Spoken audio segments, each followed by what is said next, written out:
ఎవరినో కొడుతుంటే స్టేషన్కి తీసుకువెళ్ళాను. చితన్నా, ఇలాంటి వాడినా నువ్వు ప్రేమించింది?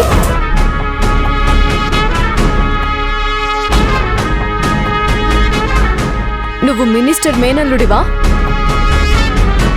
రాజేశ్వరి గారి కొడుకువా? అంటే నా గురించి మొత్తం తెలుసుకున్నారా? ఇన్ని రోజులు నాతో ఎందుకు చెప్పలేదు మీ ఫ్యామిలీ గురించి? నిన్నే అడిగేది. మినిస్టర్ మేనల్లుడిని అని ఎందుకు చెప్పలేదు? అంటే నా చెల్లెల్ని మోసం చేయడానికే కదూ? కాదండి, నేను ప్రవళికను మోసం చేయాలనుకోలేదు. మరి నీ పూర్తి వివరాలు ఎందుకు చెప్పలేదు? ప్రవళికకు డబ్బున్న వాళ్ళ మీద మంచి అభిప్రాయం లేదు. వాళ్ళు మోసం చేస్తారని భయం. నన్ను కూడా అలాగే అనుకుంటుందేమో అని కావాలని చెప్పలేదు.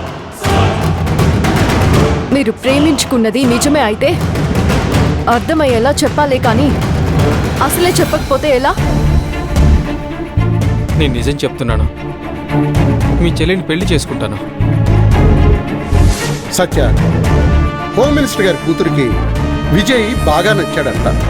పెళ్లికి కూడా ఓకే చెప్పేసింది. నువ్వు మాట మీద ఉంటావా? ఉంటాను. హోమ్ మినిస్టర్ గారి మాట అంటే మాటే. ఆయన ఎప్పుడూ మాట మీదే నిలబడతాడు. సరే, మీ పెళ్లి నేను జరిపిస్తాను. పద వెళ్దాం.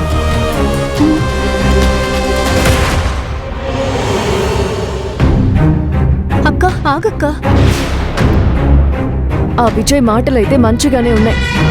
మనసు ఎలాంటిదో అది నీకే తెలుసుండాలి. మనసు మాట కంటే బాగుంటుందక్క. చంపేస్తాను.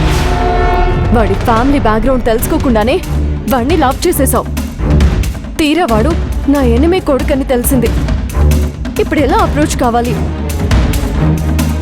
ఒక పంచే ప్రవళిక. చెప్పక్క, నువ్వేం చెప్తే అదే చేస్తాను. వాణ్ణి మర్చిపో.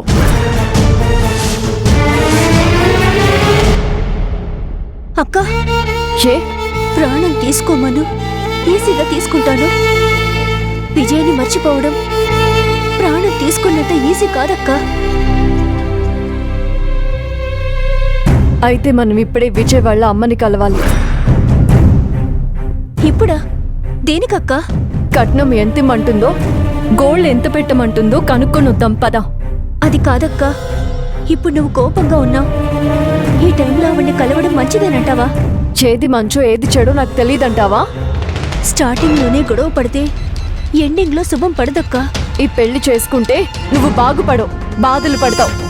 ఆ రాజేశ్వరి అలాంటిది. ఆ రాజేశ్వరి గారిని చూసి నేను లవ్ చేయలేదక్క. రేపు పెళ్ళైతే నువ్వు ఆవిడ ఇంట్లోనే ఉండేది. రేపటి రోజున విజయ్తో పెళ్లి జరగాలంటే ఇప్పుడు మనలో వచ్చే ఆవేశాన్ని పక్కకి జరపాలక్క. అది నేననేది.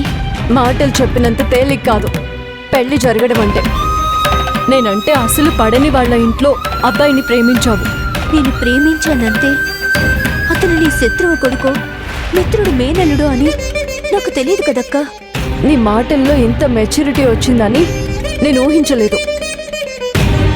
సరే, ముందైతే ఆ రాజేశ్వరి గారిని కలుద్దాం పద.